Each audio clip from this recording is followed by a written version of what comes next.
Pessoal, boa noite. O pessoal ainda vai se conectar. Aqui quem está falando é o professor Levi. Eu sou parceiro da Amor Educacional. A instituição sempre me convida para estar trocando ideia com seus estudantes e aqueles que acompanham a instituição em suas redes sociais. E hoje, a gente segue nessa linha, nessa sequência de bate-papos. A Amor Educacional tem aproveitado a pandemia para permitir, através das suas redes sociais, que um público maior do que aquele atendido, através das aulas presenciais, dos encontros presenciais, acessem informação de qualidade, informação de cunho científico, informação que ajuda a gente a viver melhor. E hoje a gente vai continuar nessa sequência de bate-papos para as quais eu fui convidado, falando de educação.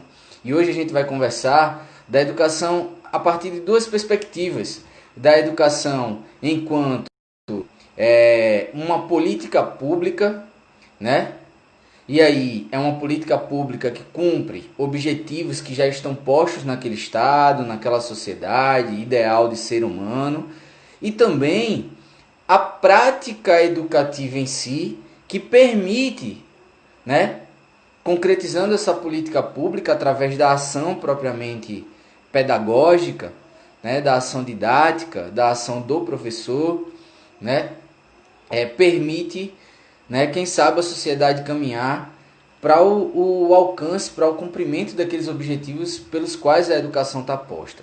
Então hoje a gente vai bater um papo sobre políticas educacionais, política e educação, política, sociedade e educação, e também sobre a prática educacional em si, certo? Sobre a didática, o conjunto de fatores que estão ali em torno da didática e que permeiam a própria didática, enquanto ação orientada para que a educação aconteça, nesse nosso debate breve. A live dura 1 hora sobre educação, tá certo?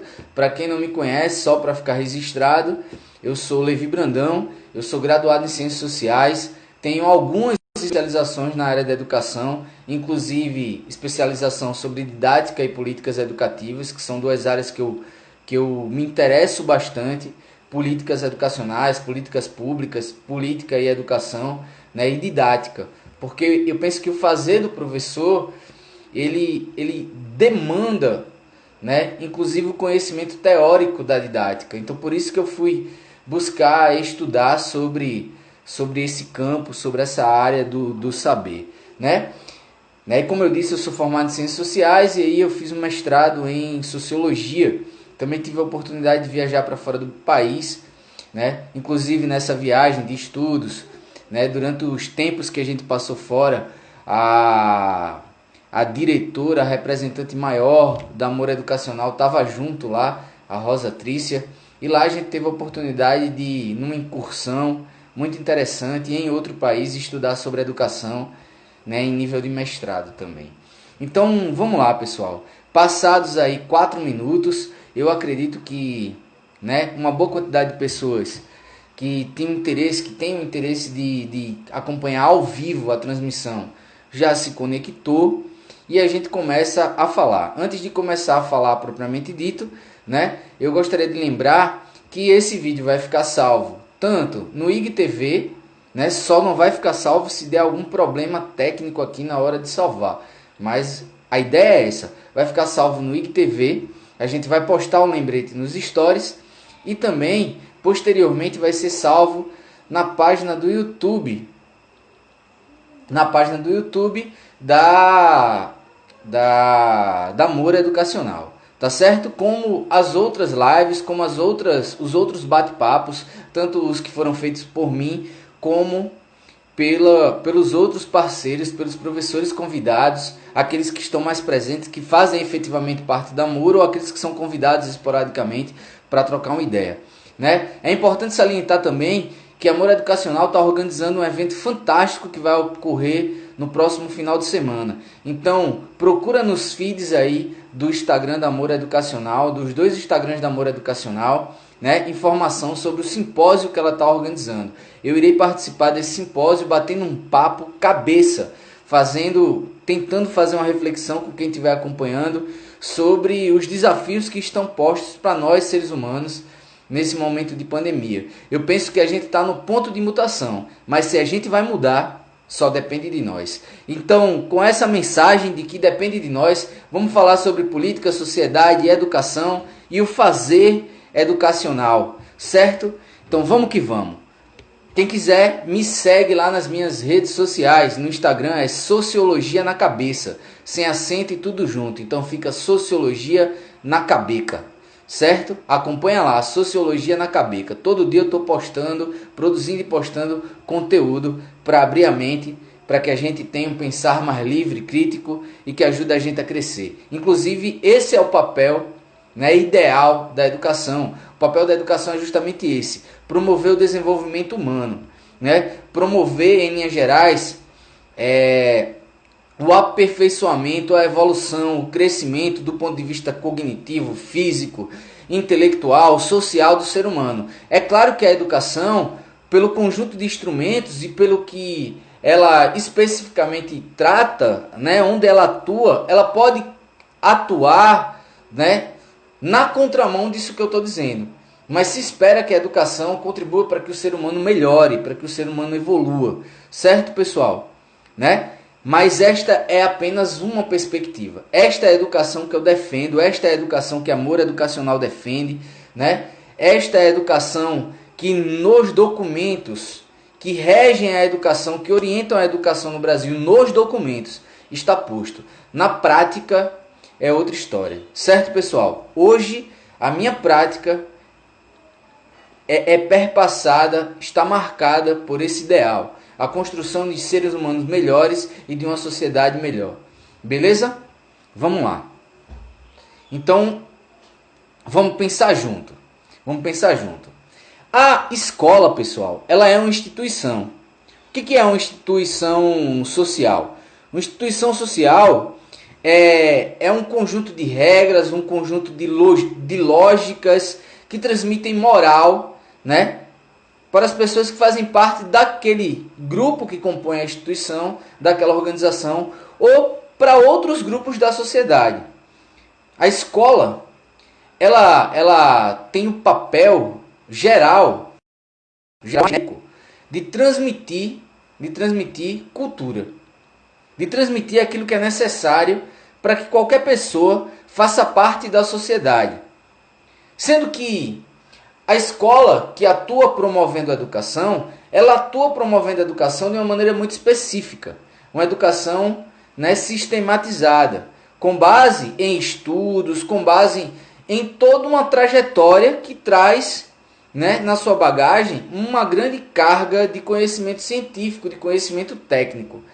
E o fazer da escola, da educação que acontece na escola, é um fazer muito pontual, muito direcionado. Tem objetivos que são postos claramente. Por que eu estou dizendo isso? Porque a educação, ela também acontece fora das escolas, né? A todo momento, o ser humano, pelas características que ele possui, e aí características que o diferenciam dos demais animais, dos demais seres vivos, né? Ele aprende, pessoal. Aprender, inclusive, é uma das principais características dos seres humanos.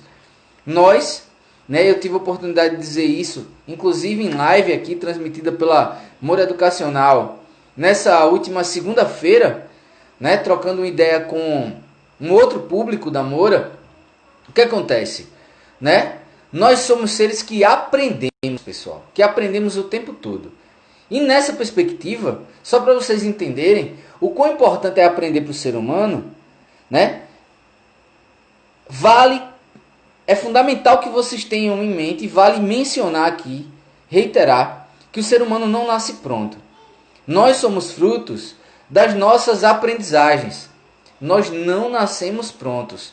Né? Eu poderia repetir isso umas 10 vezes. Se vocês lembrassem disso, talvez, né, boa parte do nosso objetivo aqui já está cumprido. Nós não nascemos prontos. Nós nos fazemos a cada dia um pouquinho, né? E a gente se faz aprendendo nas relações amplas que a gente mantém em tudo que é lugar. Sendo que a escola, ela é um lugar, um locus da sociedade, um nicho da sociedade, onde, por excelência, o aprender, né, a educação, ela atinge, ela está colocada em um outro patamar, né? A escola é uma instituição específica para a promoção da educação. Percebam que eu disse agora que o ser humano, ele é um ser que aprende, é um ser que se faz. Logo, a escola, ela atua contribuindo para que o ser humano se faça. E aí vocês podem se faça como, de que maneira? Vou tentar ser mais claro. Uma escola é uma instituição. E toda instituição, ela acontece e gira em torno de um objetivo. Certo? Beleza? Então, tem que estar lá escrito, né, no projeto político-pedagógico. E isso tem que estar alinhado com a perspectiva de educação da sociedade na qual aquela escola está posta. Que ser humano, que indivíduo, inclusive que sociedade, né, essa escola e a educação que acontece nela, né, tá querendo transformar, tá querendo formar, tá querendo desenvolver. Percebe? Tem que estar escrito, pessoal. Tem que estar escrito. Nesse contexto, eu gostaria de abrir um parêntese aqui para perguntar para vocês que estão acompanhando a gente. Que ser humano a gente precisa que as nossas escolas, que as nossas instituições de ensino formem, capacitem, desenvolvam, transformem, criem e recriem? Que indivíduos? Que seres humanos? Que seres humanos? Que sociedade a gente quer que a escola desenvolva, crie, transforme, recrie, construa? Percebem? Não sei se vocês já tinham em mente, mas a missão da instituição escola é uma missão de grande valor. Cara para qualquer sociedade. Para qualquer sociedade. Porque se o ser humano é um ser que aprende, a escola é o lugar por excelência para o ser humano aprender. E aí é que está. O que o ser humano deve aprender na escola? E com vistas a que ele deve passar pela escola? Entendem? Nesse sentido, pessoal, é muito fácil vocês entenderem e perceberem, se já não tinham esta compreensão, que a escola, ela é uma instituição política. Toda escola, ela faz parte da sociedade mais ampla. E toda a sociedade é permeada, se faz através da política, pessoal.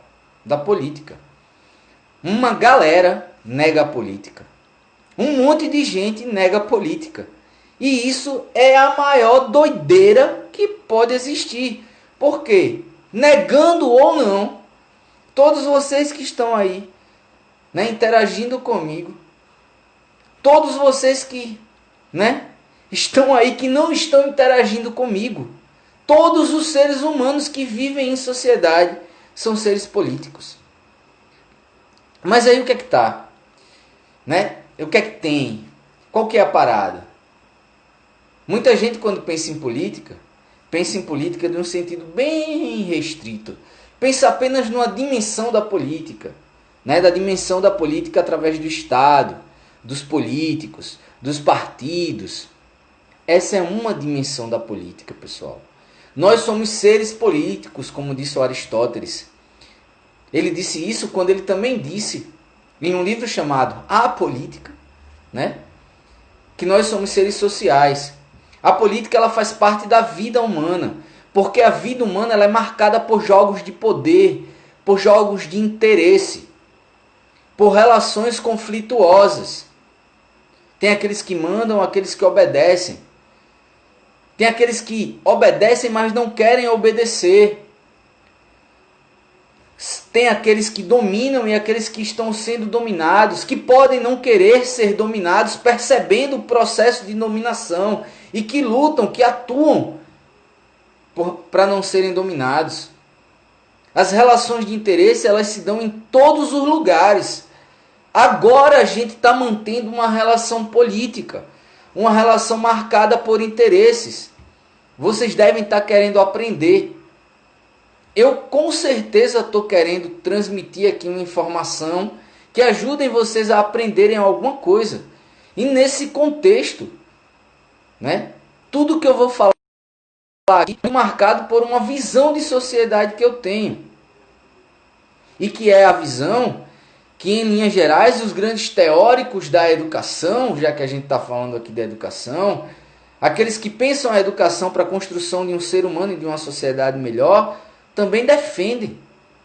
Porque, por incrível que pareça, pessoal, tem gente que estudou e que faz ciência para defender, por exemplo, o fascismo. Práticas autoritárias, práticas que não reconhecem a pluralidade. Isso não é o que a gente precisa. Isso não é o que há de melhor, pessoal, fazendo um juízo de valor. Mas é inevitável fazer juízo de valor. Porque o ser humano, diferente dos outros animais, é um ser pautado pela ética. É um ser que faz juízo de valor o tempo todo. E a própria educação, sendo ela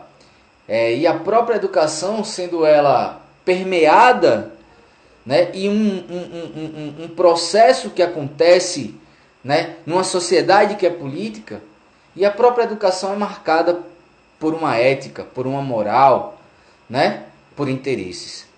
Então, pessoal, vamos entender brevemente o que é política.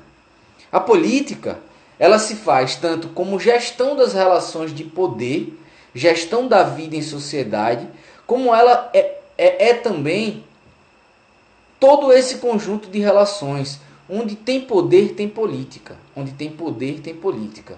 Do ponto de vista conceitual, né, pautando o que eu vou dizer num sociólogo clássico alemão, que se chama Max Weber, né, poder está diretamente ligado à capacidade que a gente tem de realizar as nossas vontades, por vezes em detrimento das vontades de outras pessoas. Né? Nesse contexto de análise do poder e da sociedade, Max Weber também estudou e definiu aquilo que eu disse agora há pouco, citei no meio da minha fala, o que é dominação. Né? A dominação, ela difere do poder. Por quê? Porque a dominação, ela é em grande medida autorizada. Né? Você pode fazer isso de maneira mais consciente ou não, mas você reconhece como válido o poder que está sendo exercido sobre você. E nesse contexto, ele falou que existem formas de dominação, 3 principais: a dominação carismática, a dominação tradicional e a dominação pautada na lei. O Estado, pessoal, ele exerce por sobre a gente uma dominação política baseada na lei. Tanto é que a sociedade que a gente vive, que o Brasil, e a gente precisa defender isto, ele tem uma lei maior, chamada Constituição. E o Brasil é considerado uma sociedade democrática de direito. Ou seja, uma sociedade que pauta suas relações na lei, que deve ser organizada com base na lei, e se é democrática, essa lei ou esse conjunto de leis deve traduzir para a prática os interesses da população, do seu povo. Né? Apesar de eu não ser velhinho, mesmo já estando carequinha, né? Meus cabelos estão caindo e a pandemia está fazendo os cabelos caírem ainda mais, porque eu estou extremamente preocupado com os rumos da sociedade que a gente vive, do nosso povo, todo ele, mas principalmente o povo mais humilde, mais pobre, que tem dizendo lá, por exemplo, na Constituição brasileira, né, que a educação é direito de todos, ou seja, ela deve ser universal. Todo mundo, pessoal, de acordo com a Constituição brasileira, que deve ser respeitada, tem direito à educação, né? Inclusive ela fala que é um dever do Estado e um dever da família, né? Mas tem um montão de gente que não tem acesso à educação. Não tem não.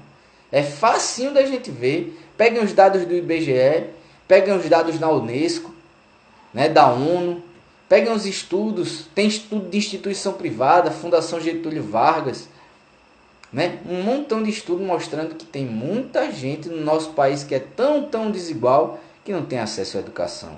Logo a desigualdade se reproduz. Logo o Estado, em grande medida, não cumpre o seu papel. Qual que é o papel do Estado? Em sentido amplo, no sentido clássico, né? É favorecer o bem-estar do seu povo, do povo que ele rege. Percebe? Tecnicamente falando, o Estado é uma instituição, tal qual a educação, tal qual a escola, né? Sendo que uma instituição que possui componentes diferentes. Para ser um Estado tem que ter um governo, um povo, uma Constituição e um conjunto de leis e um território. Beleza? Tranquilo? Segundo Weber, que eu citei agora há pouco, só o Estado, somente só, né, ele tem autorizado o uso da violência legítima, né? Mas isso não é discriminado assim o tempo todo. Bah! Não. É de maneira pontual, né? E o próprio Estado ele pode ser punido se ele usar de maneira exacerbada e não necessária a violência. Lembrem disso também. Não fui eu que falei, foi o Max Weber. Inúmeros estudiosos, com base no Weber, concordando com ele, né, reproduzem a minha fala. Então existem duas formas de a gente pensar a política, pessoal. A micropolítica, essa que a gente está fazendo aqui. Micropolítica é um conceito de um francês chamado Michel Foucault, um filósofo, um sociólogo, né? E a política que gere a vida no sentido amplo e que no geral é praticada através do Estado, certo? Para impedir que as pessoas se matem, como disse Thomas Hobbes, para estabelecer um contrato social baseado na lei, como disse Jean-Jacques Rousseau, para garantir a propriedade privada. Aí eu já não sei, não concordo muito, pá, mas deixemos de lado. Como disse John Locke, né? E para que ele não se desvirtue. Olhe como as coisas são, pessoal. Isso foi dito lá no século 17, 18, por um cara chamado Montesquieu. É importante que o Estado se organize dividido em 3 poderes, para que quem governa não se desvirtue, não haja com autoritarismo, para que um poder não bote para quebrar no povo, né? Para que um poder não faça somente ele, né? As leis execute e julgue se as leis estão sendo cumpridas ou não. Por isso que existem 3 poderes, né? Esses pensadores clássicos da filosofia política são eles que embasam toda a teoria que a gente tem hoje do que é o Estado. Ele e mais alguns. Por exemplo, da sociologia, eu poderia citar um cara que é muito criticado, mas por muita gente que não o conhece, né, tenham certeza disso, que é o Karl Marx, que fala que, infelizmente, o Estado tende a favorecer a classe que domina a base da sociedade, que é econômica, naquele dado momento onde a vida está acontecendo, né? Logo, o Estado, em grande medida, contribui para que a desigualdade se reproduza. Logo, né, a gente precisa, usando o nosso poder de povo, se mobilizar e promover a mudança. Quem disse isso foi o Karl Marx, mais ou menos com essas palavras. E aí vocês pensam, e aí, o Estado serve a todo mundo ou ele favorece uma categoria de gente específica? Há um descolamento entre o dever ser, a teoria e a prática, ou não? Certo, pessoal? O Estado, galera, ele se realiza através das políticas públicas. O Estado toma vida e ele se efetiva através das políticas públicas. São as políticas públicas que conectam o Estado com o interesse do povo que ele representa. Os nossos governantes, os funcionários públicos, público também, eu sou professor do Instituto Federal de Alagoas, uma política pública educacional que foi orientada justamente para combater a desigualdade, que é o povo. Os funcionários públicos, eles são funcionários públicos e devem servir ao povo. É o povo que paga o seu salário, né? Porque o Estado deve estar a serviço do povo, buscando promover a todo momento o bem-estar, porque senão ele se afasta do seu papel, né?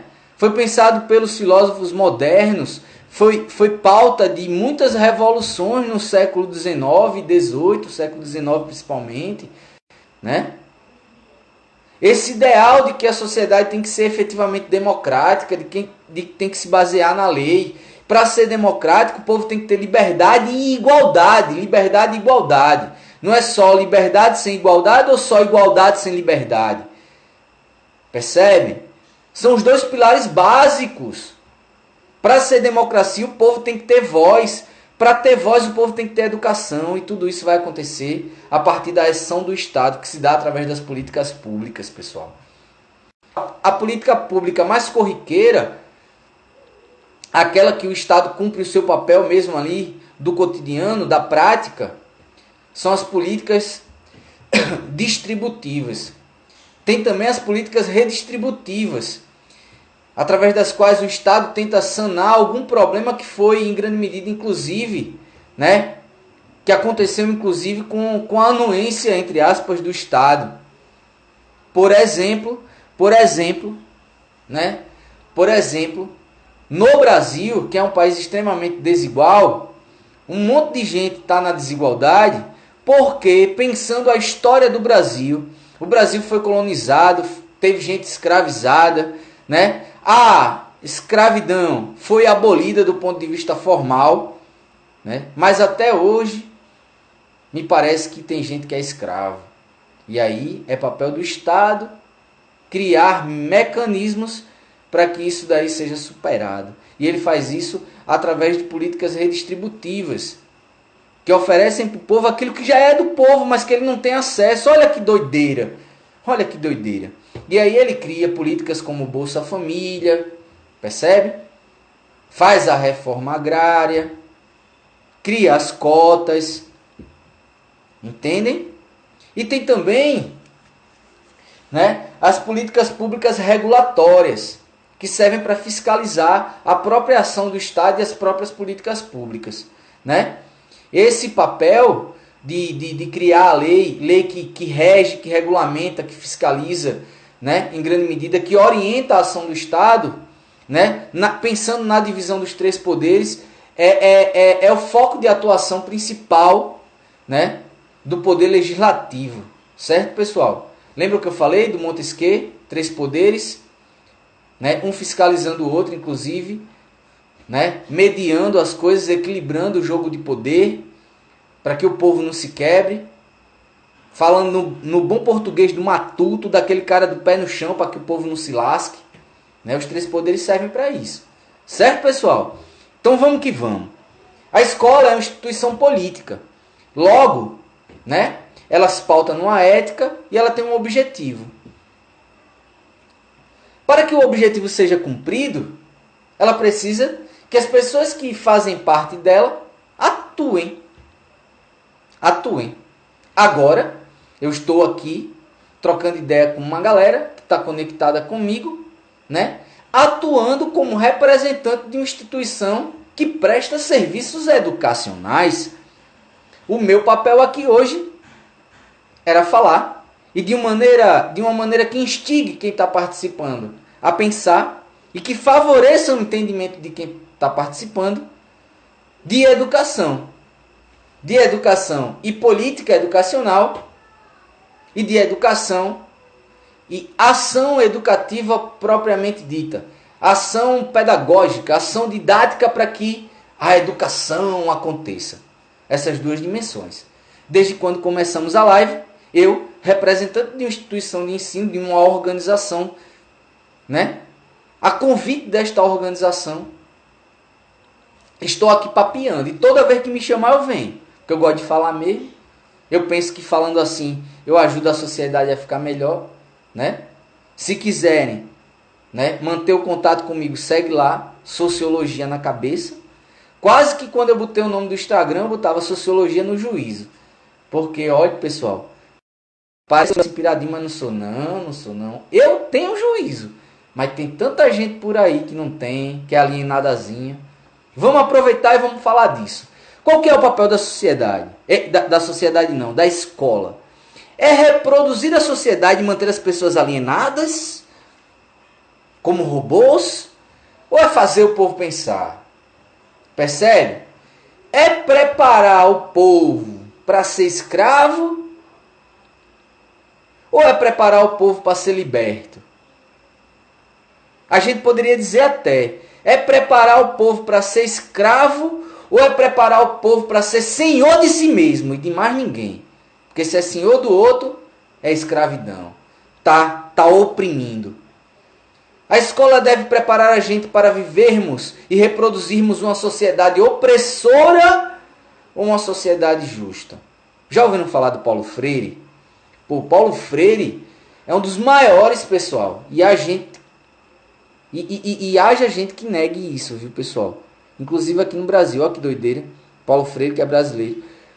O que acontece? O Paulo Freire é um dos maiores intelectuais que a educação já teve, né? Um dos pensadores do mundo todo que mais recebeu pelo mundo afora, né? Títulos à honraria através do título de doutor honoris causa. É o maior título que um cientista, né, através de uma instituição de ensino pode receber, é a maior honraria. E ele recebeu pelo mundo afora, na França, nos Estados Unidos, pelo mundo todo. Paulo Freire era um intelectual, um cientista, um educador e um militante.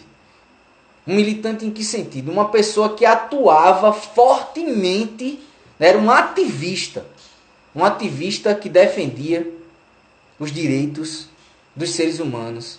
Ele defendia a humanidade, ele era um humanista. E ele pregava que a educação tinha que ser libertadora e emancipatória. Como é que a gente promove uma educação libertadora e emancipatória? Pensem, esse é o ideal. Uma educação que faça o povo pensar. Uma educação que prepara o ser humano para a cidadania. Que faz com que as pessoas entendam que elas são seres políticos. Que prepara as pessoas para terem empatia umas com as outras. Que prepara as pessoas para olharem criticamente para a sociedade capitalista. Que é a que a gente vive no mundo todo, pessoal. O mundo todo é capitalista. O mundo todo, né? Não é live para isso. Se a Moura quiser, ela me chama que a gente bate um papo disso. Mas eu provo que o mundo todo é capitalista, viu? Todinho. O mundo todo é capitalista. O que acontece? Para viver nessa sociedade capitalista que detona o meio ambiente para suprir as nossas necessidades, diga-se de passagem, necessidades consumistas, necessidades muito pautadas em supérfluos. Se a gente pensar bem, a gente vai ver que é supérfluo, né? Nessa sociedade que faz com que as pessoas, mesmo tendo a Idade Média sido superada, mesmo tendo a escravidão sido superada, pessoas se submeterem ou serem subjugadas à servidão e à escravidão para a reprodução de um sistema que se baseia no acúmulo de riqueza para uns e para outros não, no lucro de uns e de outros não. Percebem? A gente precisa de uma educação que faça os educandos, os estudantes pensarem criticamente, e essa sociedade que eles vivem, que é a que está posta, eles vão continuar vivendo nessa, até que eles a transformem. Ou não. A educação deve conformar o homem, tipo, sim senhor, sim senhora, ok, ou deve fazer pensar. Que educação a gente precisa? Certo? A educação, pessoal, ela se pauta, a área do saber é educação, e a gente poderia dizer pedagogia, né? Ela se pauta, ela é assessorada por inúmeras outras ciências, inúmeras outras áreas do saber. A pedagogia ela é muito assessorada pela sociologia. Sou formado em sociologia e me especializei em educação também, né? Pela antropologia, irmã da sociologia, ciência que estuda a cultura, que estuda o ser humano enquanto um ser cultural, do ponto de vista micro, macro, principalmente micro, né?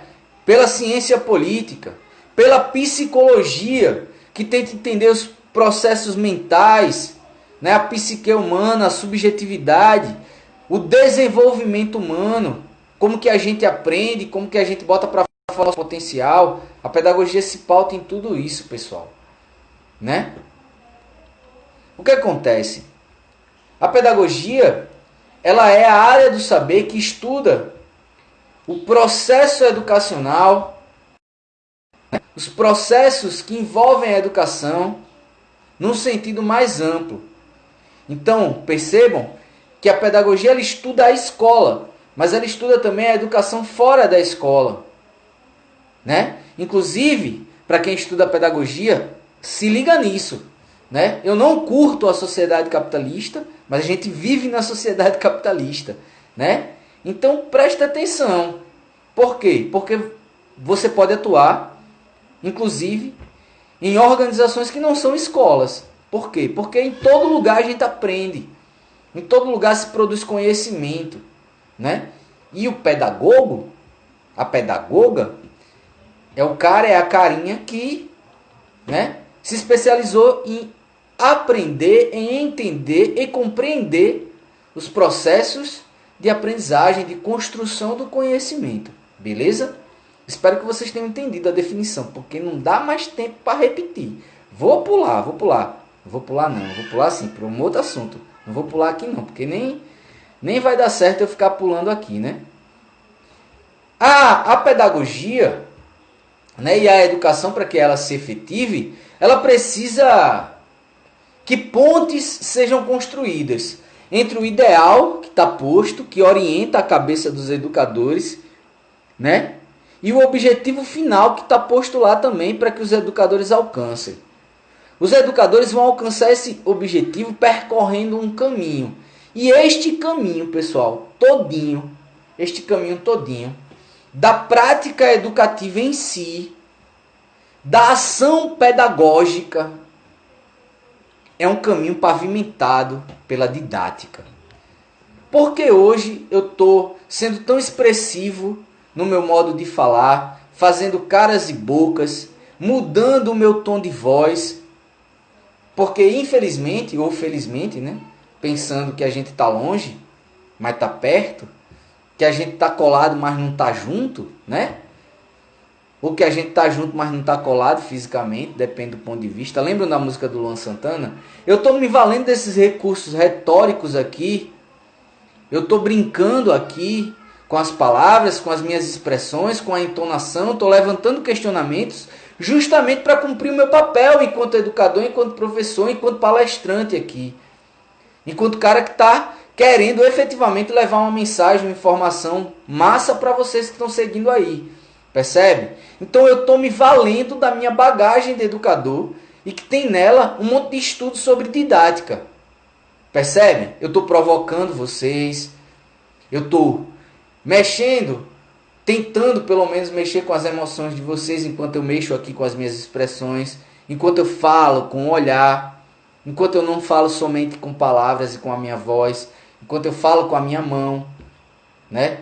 Enquanto eu falo com a minha careca, com o meu corpo como um todo. Percebe?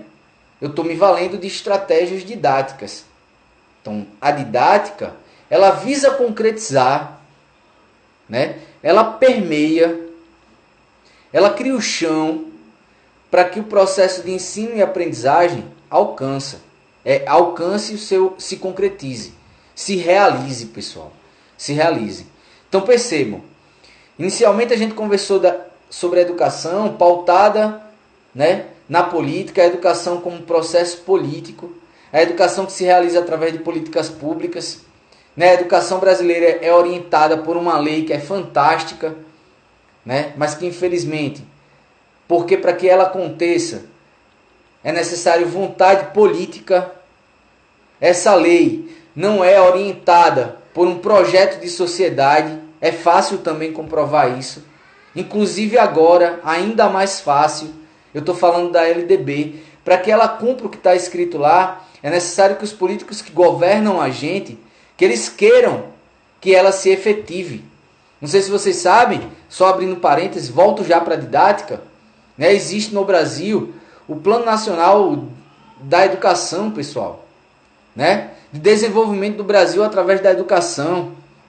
Está escrito lá nesse plano que até 2024 o Brasil deve investir, né, 10% do produto interno bruto em educação, né? Faz 2 anos mais ou menos que os investimentos da educação foram congelados. E não há interesse nenhum nisso ser descongelado agora pelo governo atual. Percebe? Logo, esse objetivo, esta meta que estava posta lá no plano, que visa o desenvolvimento nacional através da educação, não vai ser cumprido, né?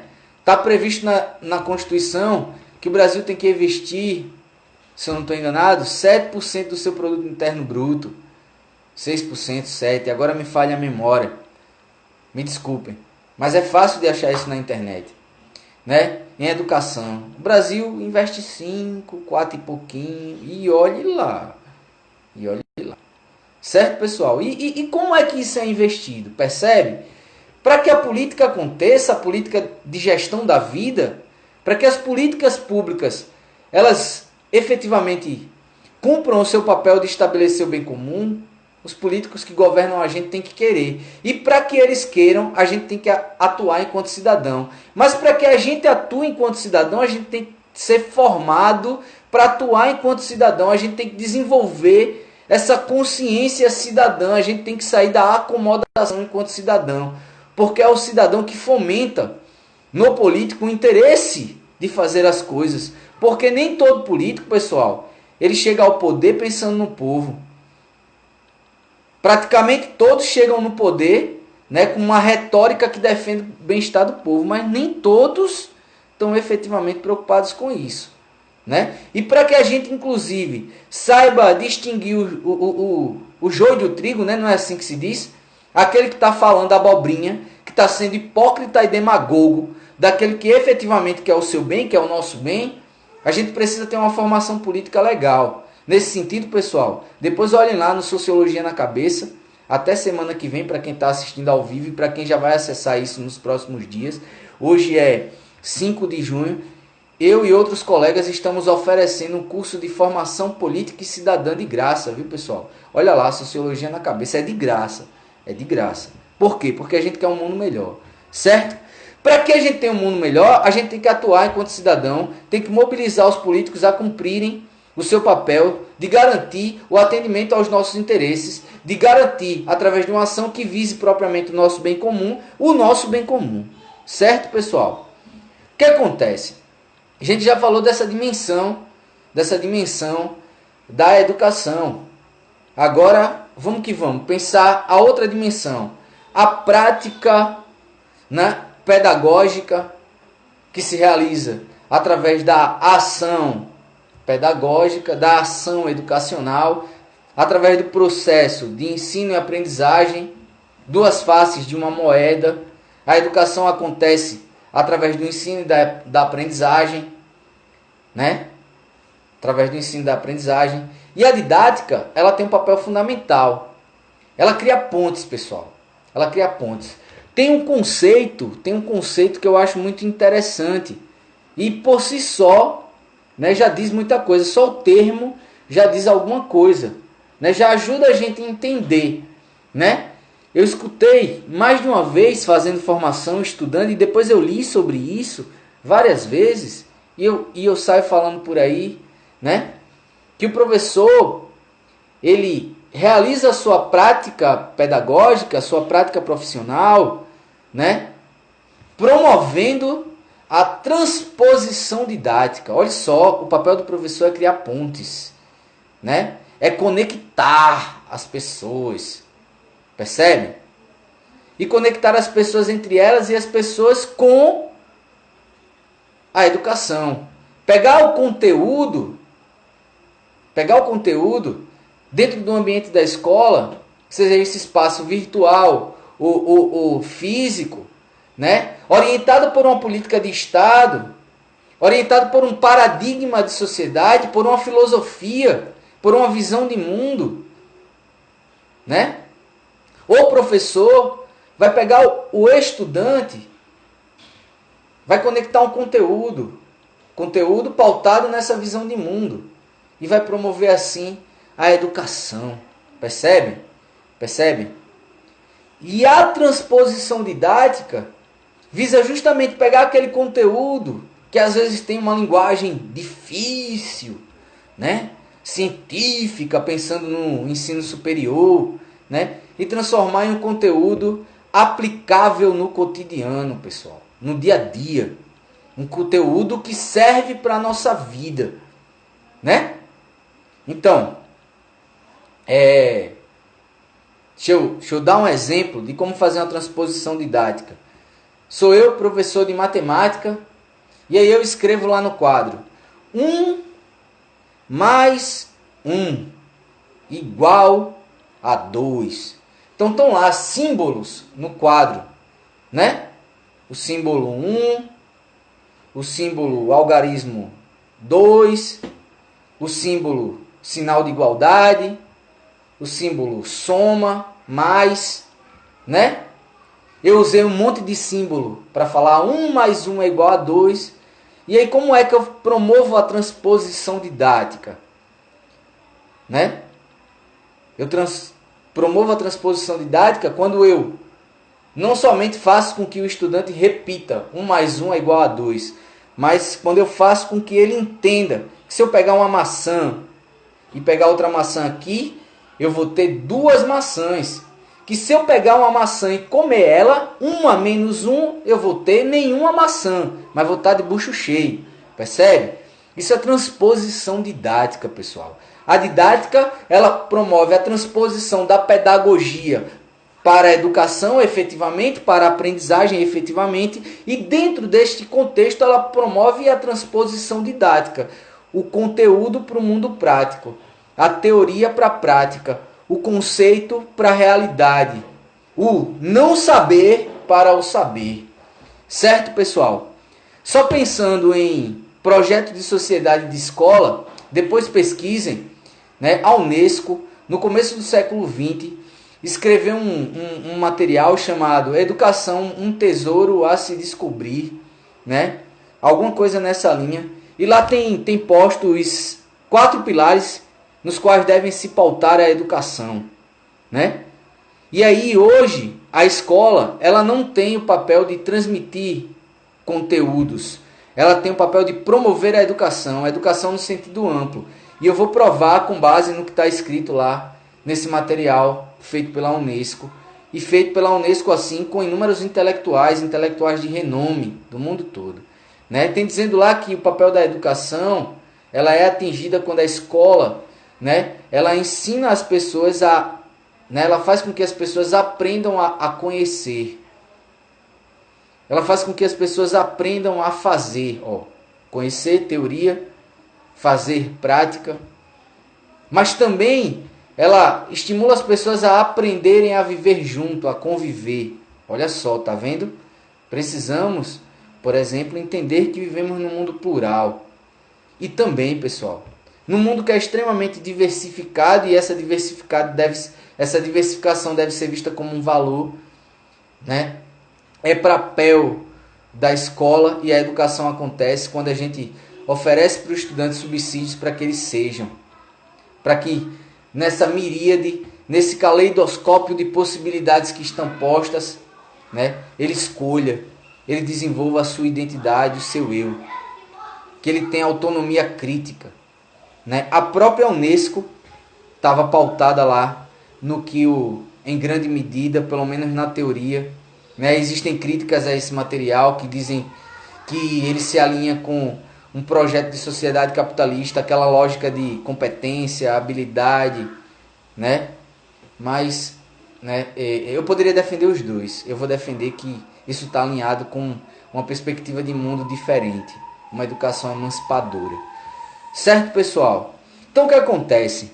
Para que a educação se efetive, é importante a gente lembrar também que, né, a educação se pauta, a atividade do profissional de educação, ela se pauta em várias ciências. E uma das que contribui para a gente gerir a nossa vida, inclusive, é a administração. Hoje se sabe que planejar é fundamental, pessoal, né? Dentro da lógica da sociedade capitalista, inclusive, isso é tido como um valor, isso é repetido o tempo todo, planejamento, né? Administre, gerencie o seu tempo, tá, ó. A gente tem um administrador aqui seguindo a gente, um consultor, o Fabiano. Ele acabou de falar. Vou falar de planejamento, Fabiano, aqui, rapidinho, é 5 minutos. É VaptVupt a fala. Se quiserem saber mais de planejamento, segue o Fabiano, ele manja aí dessa parada. Então, o que acontece?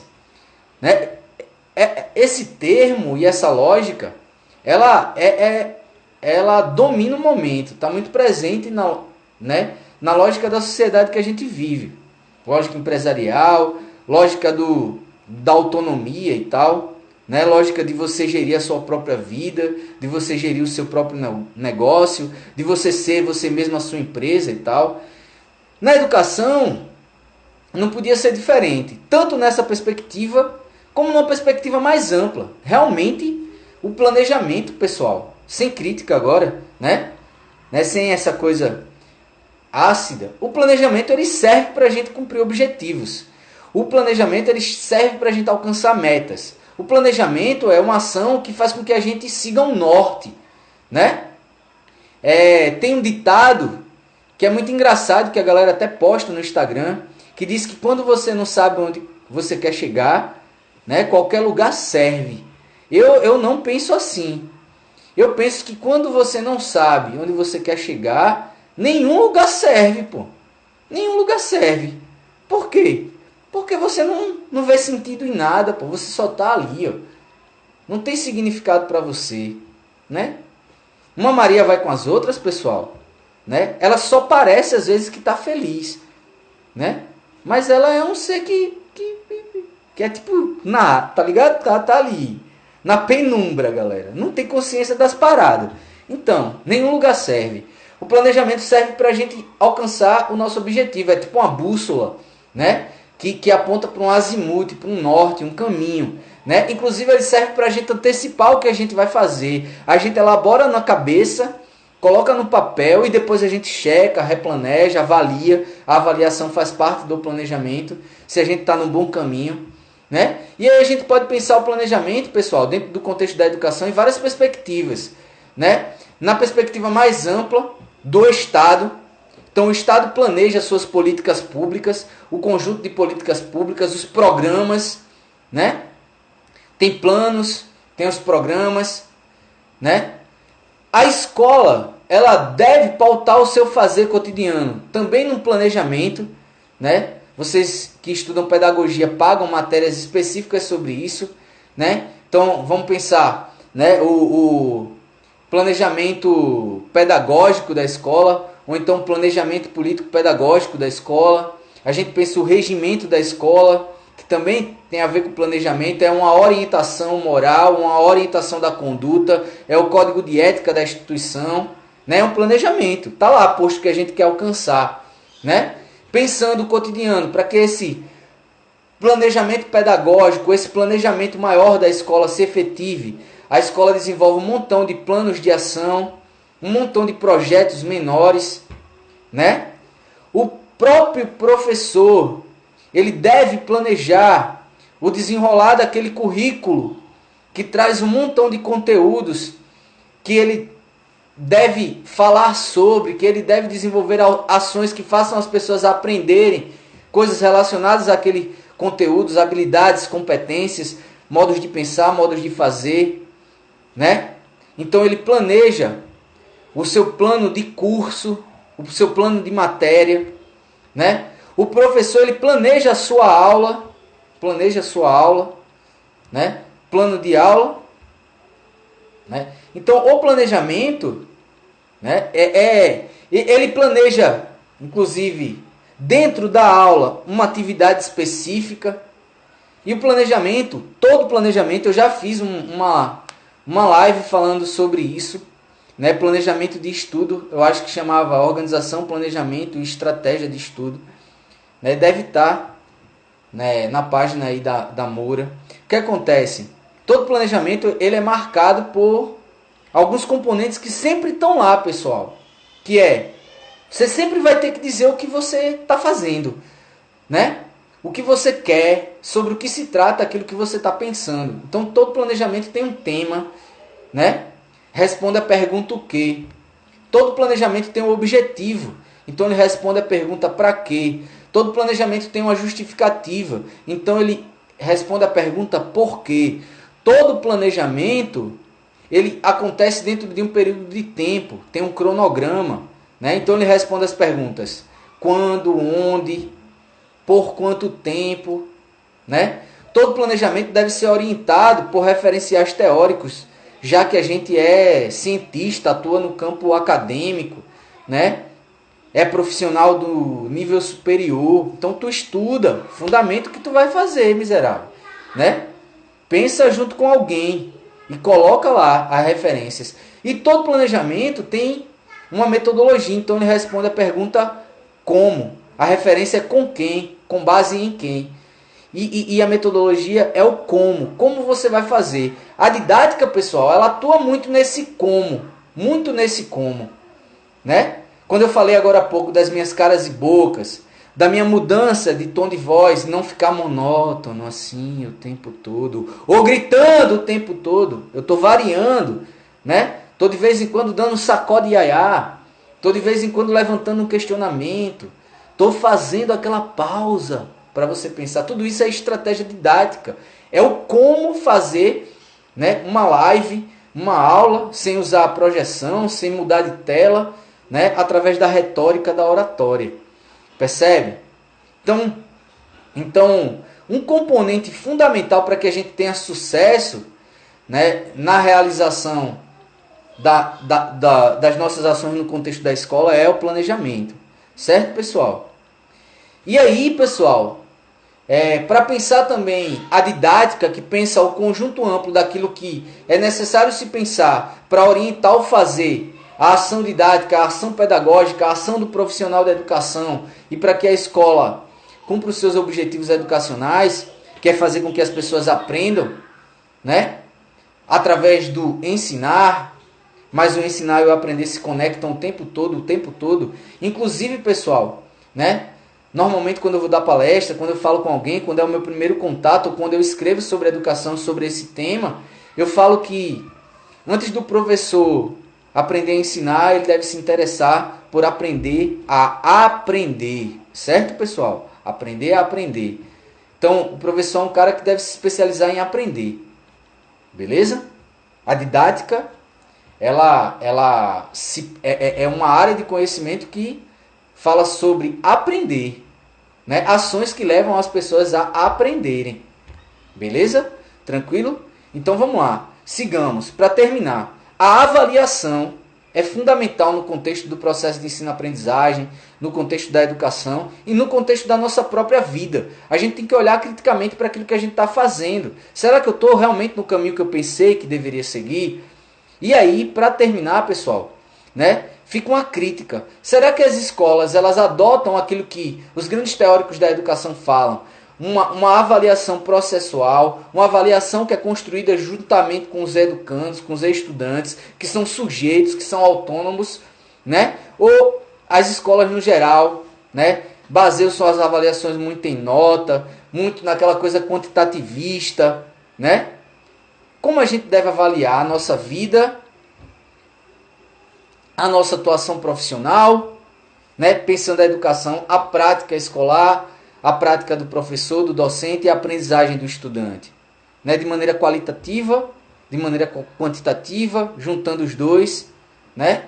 Percebem? Então, fica aquele abraço, espero que eu tenha instigado vocês a pensarem, espero que eu tenha contribuído. Eu sou o professor Levi Brandão. Quem quiser me segue no meu Instagram, no meu Twitter, Sociologia na Cabeça no Instagram, Sócio na Cabeca no Twitter. Valeu, fiquem na paz.